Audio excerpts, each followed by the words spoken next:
Consider this. 100% of owners will leave their business one day, but few are prepared. Are you? Don't worry, you're in the right place with this podcast, Succession Stories. Host Laurie Barkman, the Business Transition Sherpa, guides you from transition to transaction, from building value in your business to letting go. Laurie is a business transition and M&A advisor, specializing in growth, acquisitions, and selling owner-led companies. She's also the author of the Business Transition Handbook. Get your copy and learn how to avoid succession pitfalls and create valuable exit options. Sign up for a business transition newsletter at successionstories.com. Show us the love by subscribing to the show and posting a review. We appreciate you. Now, here's this week's Succession Stories with Laurie Barkman. Bruce Werner spent the first half of his career at his family's company, Werner Ladder. During that time, the company completed 6 acquisitions and sustained 10% annual growth for over a decade. The family later exited the business in a successful leverage buyout. Now, as an independent consultant, Bruce helps owners address governance strategy, capital, and succession issues. He specializes in working with family businesses as an advisor and board member, and is also the author of The Ownership Journey.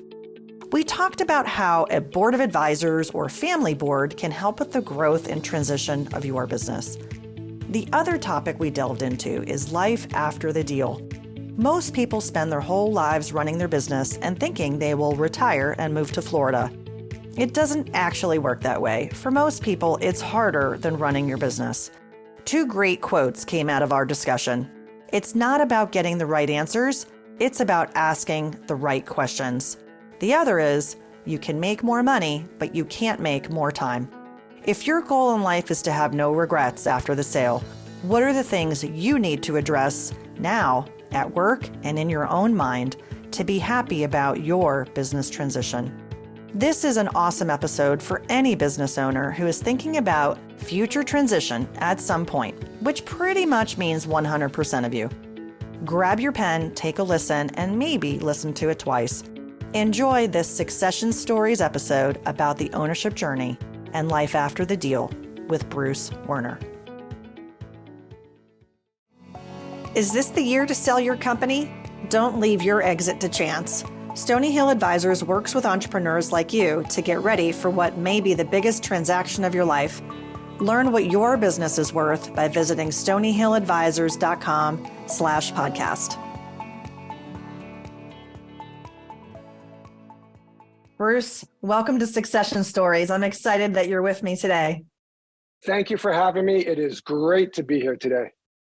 We are going to have a really interesting conversation. It's not often that I talk with people who have done both sides of the table in terms of transactions, buy side and sell side, and you've been part of a family business for multiple generations. And also you work with business owners to help them in their next phase of their entrepreneurial journey.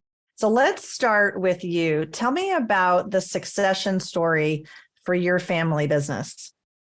Thank you for asking. So we owned Werner Ladder. We actually had 3 businesses, the largest climbing equipment company in the world. We were the largest independent aluminum extruder in the country. And so if you drove a car or were in a building in New York, you probably used our products and didn't know it. We also had a property and casualty insurance company. And over 80 years, we were very fortunate to grow a big business, but our markets changed. And I was raised saying you can never sell the family business. And one day, lo and behold, we woke up and 2 customers were 40% of revenue. And the business was about taking care of the family. And I will often say, families choose business first or family first. Inherently, we chose family first. The business was an asset to protect the family. We wound up making the right decision at the right time for the right reason. And for the most part, 23 years later, we all pretty much get along. And so we did not make a decision quickly. We spent a couple of years. We had a lot of outside consultants. Eventually found someone who worked well with us. We had good advisors, and we were just, because we're all engineers, very analytical about it. And eventually, while very difficult at the time, looking back, I've consistently said, we did the right thing to protect the family. Each family situation is unique. I would encourage people to focus on the process that they're going through and get good advisors, because while it's the first time for you, it's not the first time. And we should learn from those who have walked before us. And then, history rhymes but doesn't repeat, as Mark Twain said. Take those snippets and learn how do you optimize it for your own circumstance. What was the circumstance for your family? How many family members were in the company at the time? Sure. So we had 10 insiders, 4 dads and 6 sons in the boardrooms. The dads were second generation, grew up in the business. My dad had one job for 45 years. The 6 sons, we had 3 rules. You had to work somewhere else first. You started at the bottom and worked your way up, and you worked for your uncle, not your dad, because we were so big. So 2 of the cousins were M&A guys at Goldman Sachs. One was CFO of a public company. I had started a company at age 25, and one cousin was a corporate M&A attorney, and one built one of the largest steel plants in the country. So no shrinking violets. I think only one of us didn't have at least one graduate degree. We were fortunate and all were going to do something. So we had 10 insiders, but we had 110 shareholders spread across 5 family trees spreading from Paris to LA. So we had a number of, I'll say, aunts, widowed aunts who depended upon the dividend for their livelihood. Separate from, we had family members who had very successful careers having nothing to do with the family business. And so we tended to take best practices of public companies. So we had a defined dividend policy. We had a very detailed annual report. We had very detailed communication to the shareholders because we were fiduciaries and we acted like fiduciaries. Our top management team, I said we had 10 family members. We also had 10 non-family executives who were critical for our business. So the top management team was actually 20, which is huge. But those non-family people grew up shoulder to shoulder with my dad and his brothers and built the business that my generation was able to come into. So they were valued and respected, and they knew all the family garbage going on. They were great mentors to us. And, as I always say, we were successful because of our people. It's not because we were magical. It's because of them I went to college. Everyone knows business is about people, and this is just another example.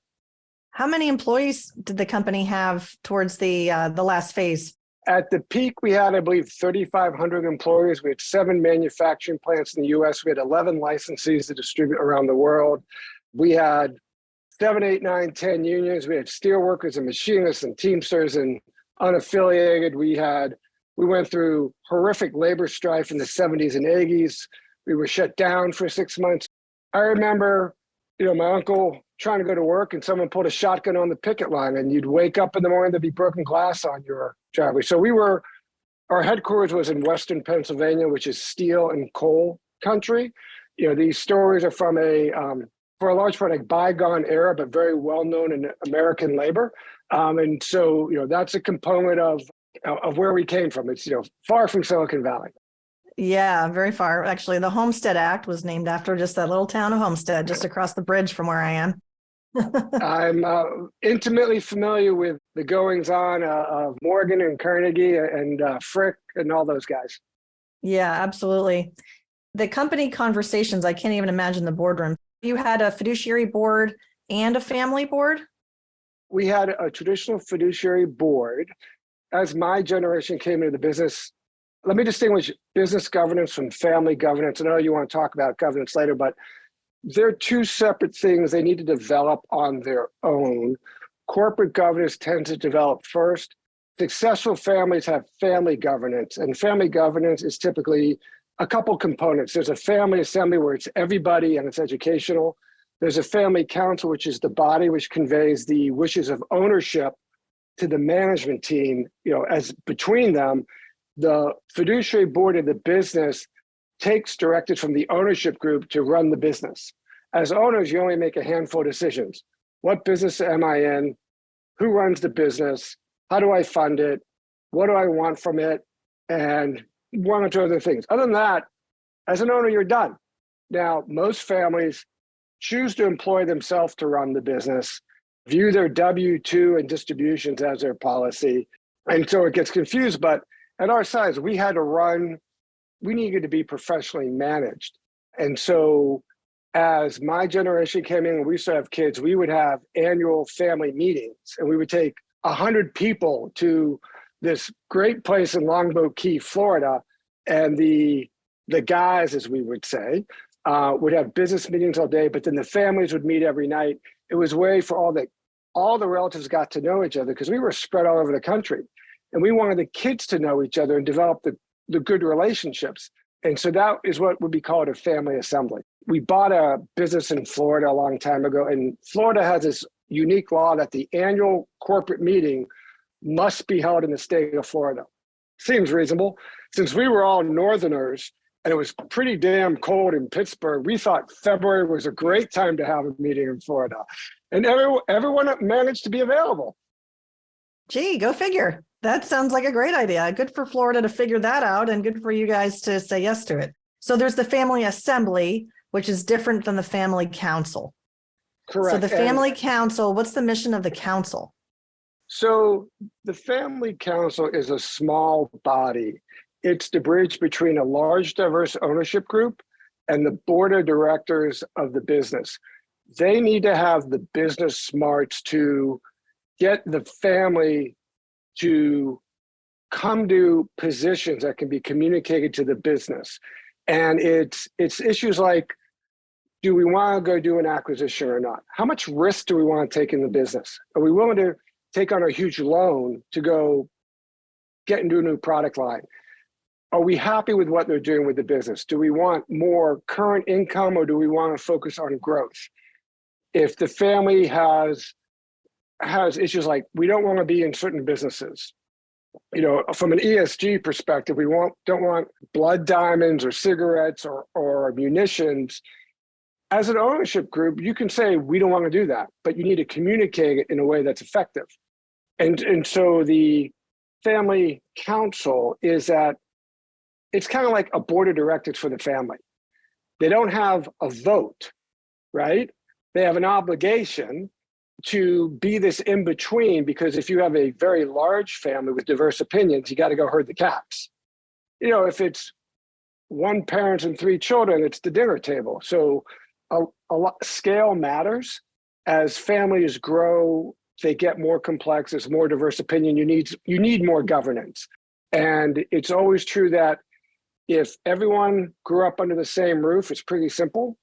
When you grow up with different parents, different parts of the country, different communities, your life experiences are different. So we had a couple sets of cousins that grew up in a wealthy community in Chicago, very metropolitan, and another set of cousins that grew up in a very, very small town where you did not want to stick out. You wanted to blend in. You didn't want attention. The kids in the city, there's different drivers on behavior. And so different personalities, we do things differently. That's, you need a mechanism to keep the wheels on. Yeah, absolutely.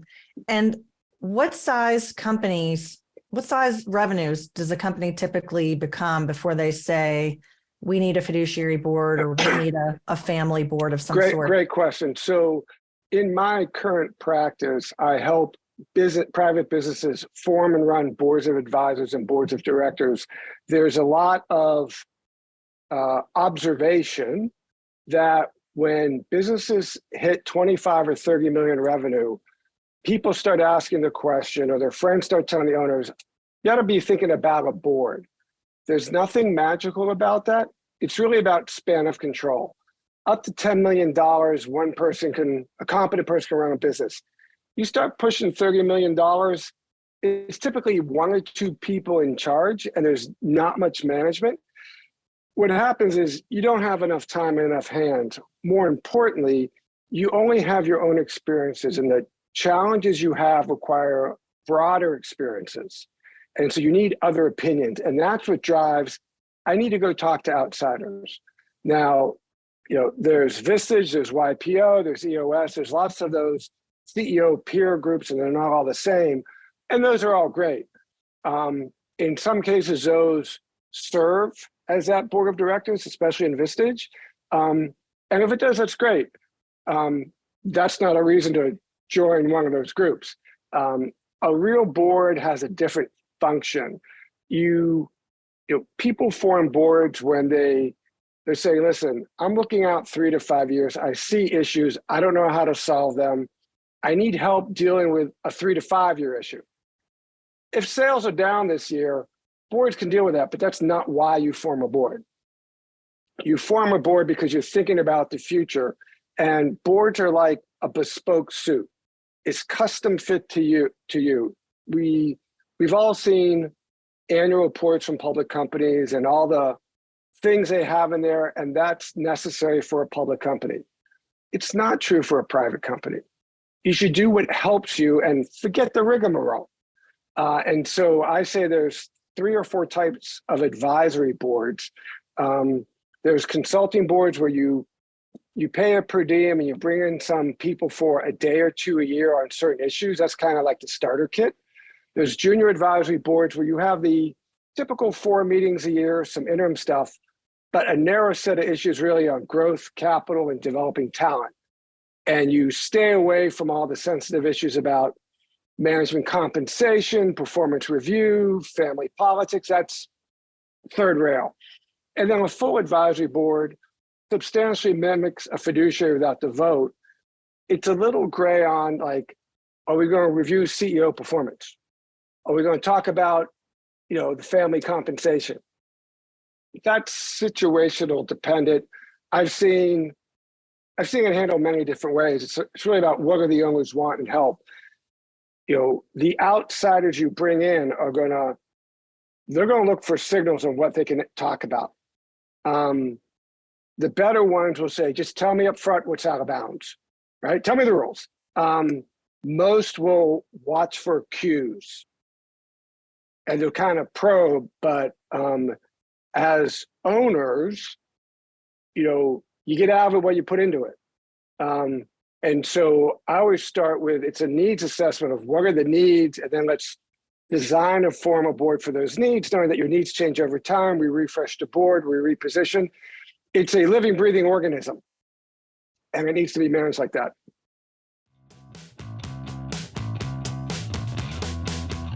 Who is your most important customer? The person who buys your business. Stony Hill Advisors works with owners to maximize the value when you're ready to sell. Get started today with a business valuation by visiting stonyhilladvisors.com/podcast. That's really interesting. So when you're hired to help a company create a board of advisors, do you go into it with the open mindset that it could be one of those 3 types, a consulting, a junior advisory, or a full advisory? I go in with a blank piece of paper and a curious mind.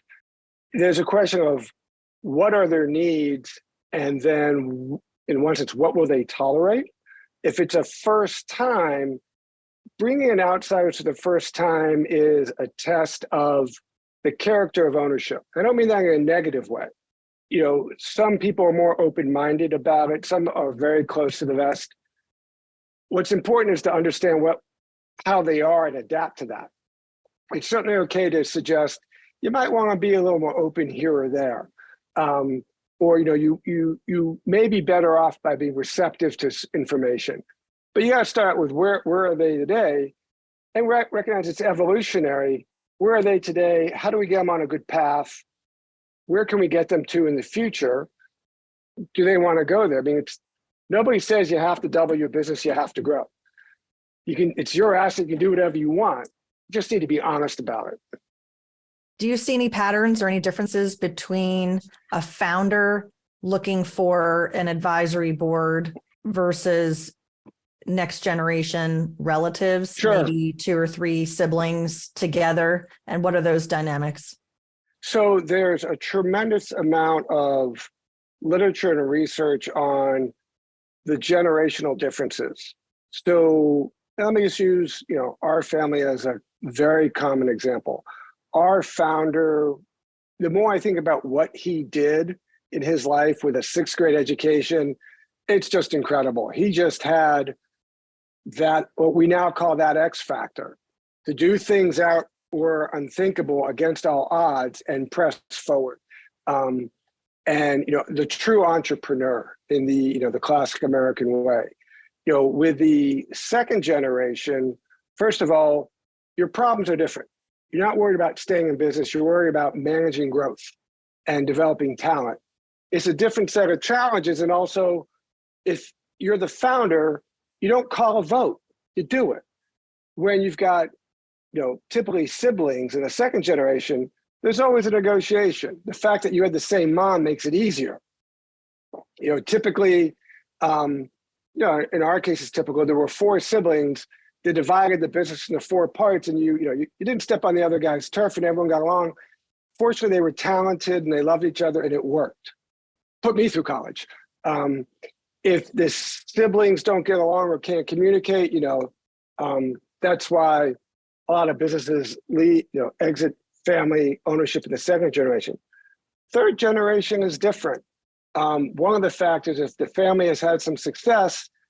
They didn't grow up starving like the founder typically did.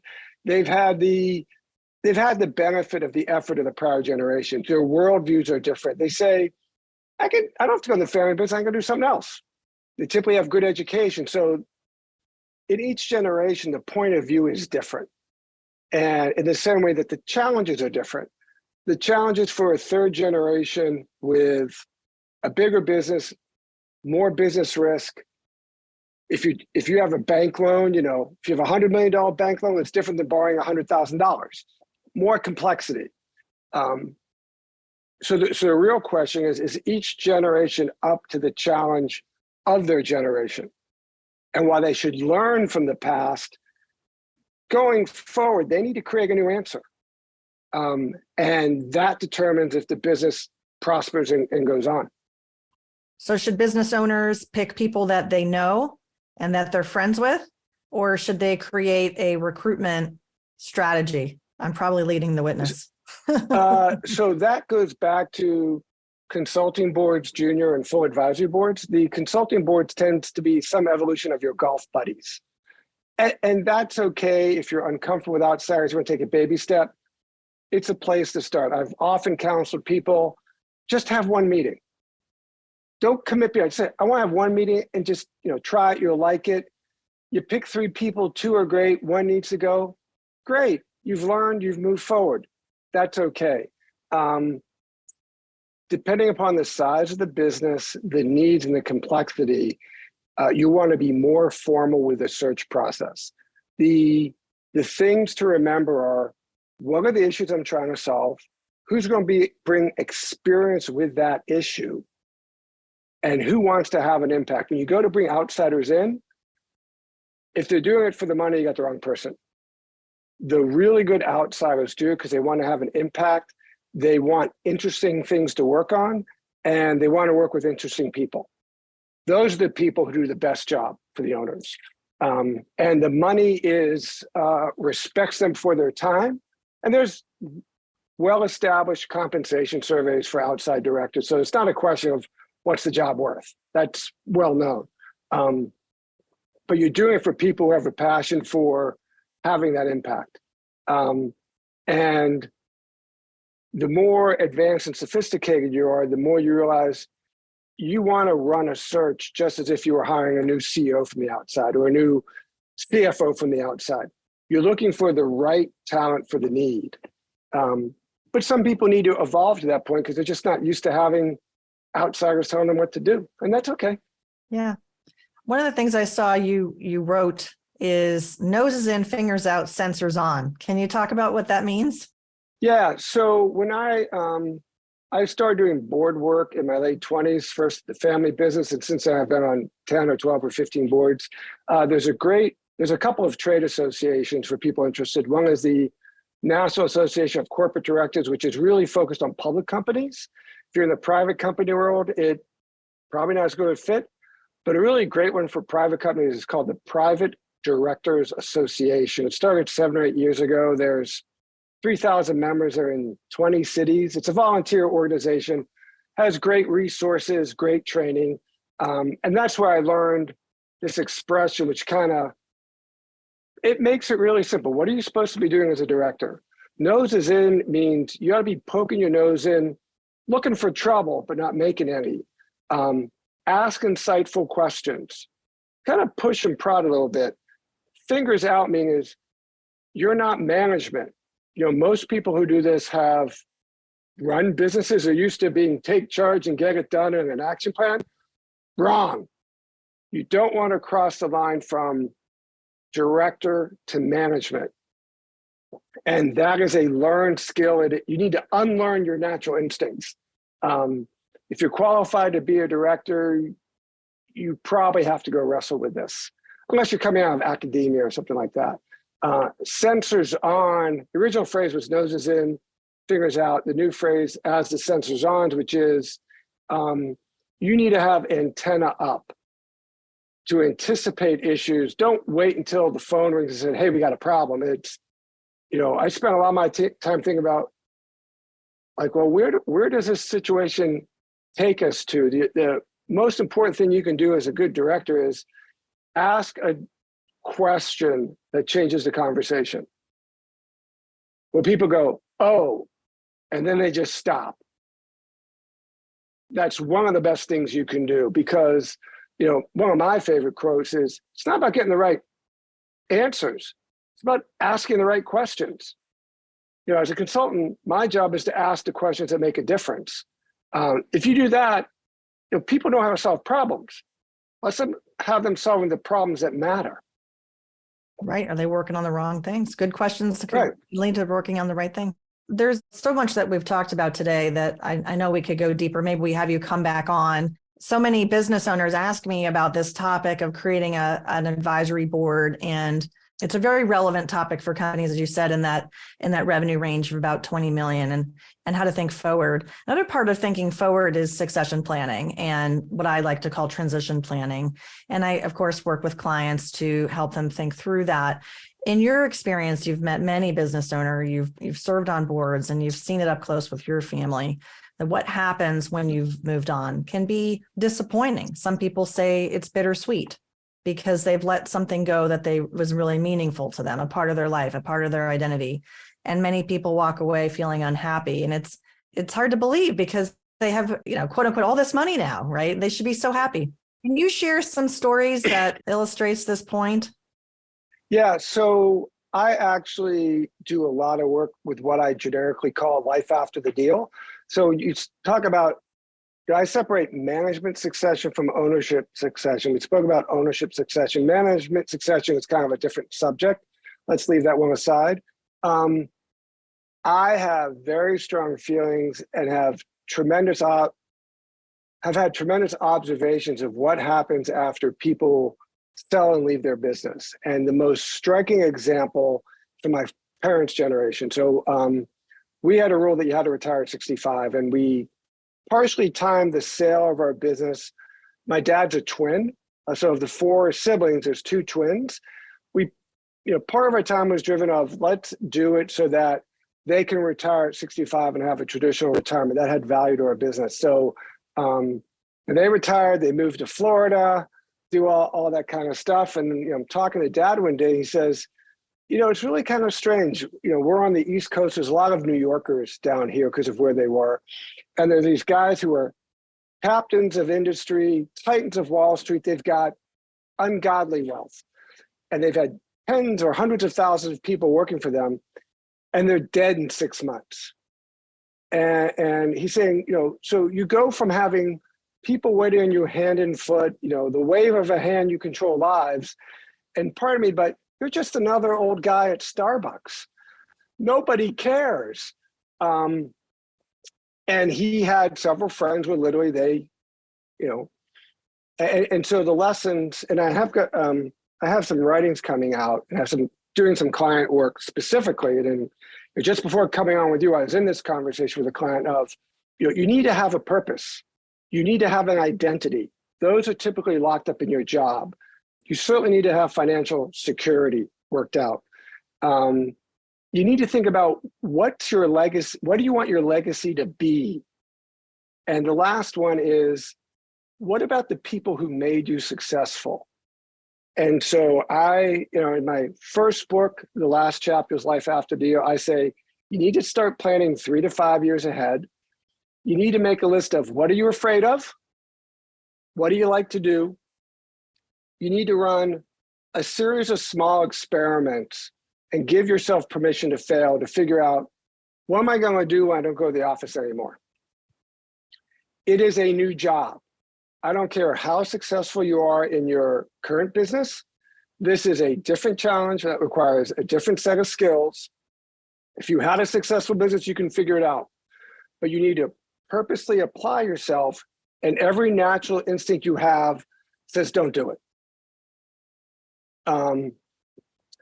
In our generation, unlike my parents' generation, my dad's 92. He's had 30 years since he retired. How the hell are you going to fill 30 years when you're not going to the office? He's a great role model. He's done a magnificent job. That's what worked for him. I'm not suggesting what works for him works for someone else, but you need to figure out your own path. And taking ownership for that and getting started with it, I submit, is way harder than running your business if you have a successful business. And you can't pull a book off the shelf. There's a couple books written about it, but not a lot. When I talk to wealth advisors and financial advisors who counsel families, they say this is still one of the biggest issues they see. It doesn't matter how much money you have. Money often makes it harder because it blinds you to the issues have nothing to do with money. It's what's my purpose? How do I identify? Very importantly, what's my social structure? If you spend 60, 70 hours a week in the office, who are you going to talk to for 60 hours a week? My mom said, hey, for better or worse, I'm not for lunch. I spent 45 years having a life because you were never here. I'm not giving up bridge for you. You go figure out your own thing. Again, from a very traditional marriage, it's really true. Now, there are serial entrepreneurs who they'll buy, build, and sell 5, 6, 7 businesses. So they don't have the traditional retirement. My comments are really people who are somewhere on that traditional path that at some point they're not going to have responsibility. They want to go into let's slow down a little bit phase. I have a couple clients like that. They want, I want to be in the office half-time. I don't want don't call me for every HR complaint, but don't spend more than X without calling me, which is perfectly good. That actually segues really well to figure out the next stage, because the traditional, you walk out on Friday with a gold watch and never coming back, that's probably the hardest way of doing it. And for people who run their own business, that doesn't work too well. Yeah, that really resonates with me. I have a client, and he's just said to me recently that working on this 10-year transition plan that he and I have put together and thinking about those next steps in his entrepreneurial journey, he's a founder, is so much harder than the steps to build the business. And I thought it was really interesting he said that, and it dovetailed really closely to what you said. And yeah, taking the time to think about the identity outside of work, the relationships outside of work, that role that you have outside of work, and creating these pull factors to pull you towards your next thing versus feeling like you've been pushed out. And how can we help people avoid, ultimately, what we want to avoid is that feeling of regret. I know Daniel Pink has done a lot of research and writing on regret lately. We'll probably be hearing about that more in the media. And regrets are things you can't get back, because time, you can buy things, but you can't buy more time. And so whether it's the things you do, it's the things you didn't do, right? Yeah, and so I'm just going to echo back, because in my work, I say the goal is to have no regrets. It's a common phrase I use. And, another quote I like is, you can make more money, but you can't make more time. So I always tell people, figure out how to use your time. As long as the business isn't, at risk of failing, you're not, under stress, financial duress, it's about time. And as you age, time becomes more precious. And also your priorities tend to narrow. And the things you used to tolerate, you just don't tolerate anymore. That's a biological process. Yeah. And so focus, priorities, how do I want to spend time? When we get to the last stage of life where we don't have our vitality and we're still kind of with it, you spend a lot of time looking backwards because you're not really looking forwards. How do you be happy then? Sure, we made some mistakes, but for the most part, it was pretty good. I wish I didn't do this or that, but to say it was a life well lived and I'm proud of it, that's the blessing you're hoping for. Absolutely. Well, you did share a couple of quotes. Are those your favorites that you wanted to share with me today? Yeah, those are the ones I tend to repeat the most often. So it's about asking the right questions, not getting the right answers. And you can make more money, but you can't make more time. Absolutely. Bruce, if people want to get in touch to learn more, what's a good way to find you? Thanks for asking. So my website is brucewerner.com, WERNER. We don't make cartoons like Warner Brothers. And my email is bruce@konaadvisors.com, KONAADVISORS.com. Awesome. Is that your favorite coffee? No, actually, the story was I needed a name for my company, and I wanted a story, alma mater, dogs, kids. I couldn't come up with anything, and I've been to Hawaii 10 or 15 times, kind of fond of it, and I just wanted a name I didn't have to spell on the phone and people would remember.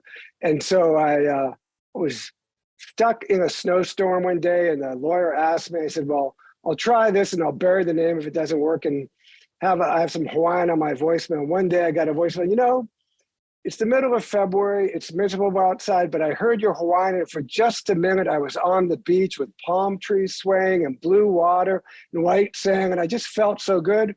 That's when I knew I had the right name. That's the right name. If you had one thing that you wanted to recommend to a business owner who's listening, who's been thinking about creating a independent board, what's the one thing they should do? Be honest about what they're really trying to get done. And then call you. Please. That's two things. I'm kidding.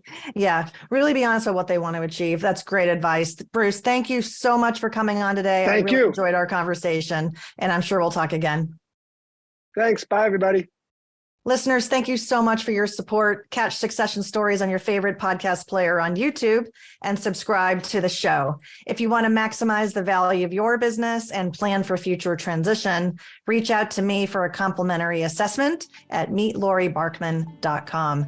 Join me next time for more insights from transition to transaction. Until then, here's to your success. I hope that today's episode resonated with you. What actions will you take as a result? If you want to grow, sell, or transition your business, our strategic transition planning process provides clarity and objectivity on the big questions that may be weighing on your mind. Make an intention and take the next step. Set up a complimentary consultation with me to discuss your goals at thebusinesstransitionsherpa.com. That's thebusinesstransitionsherpa.com.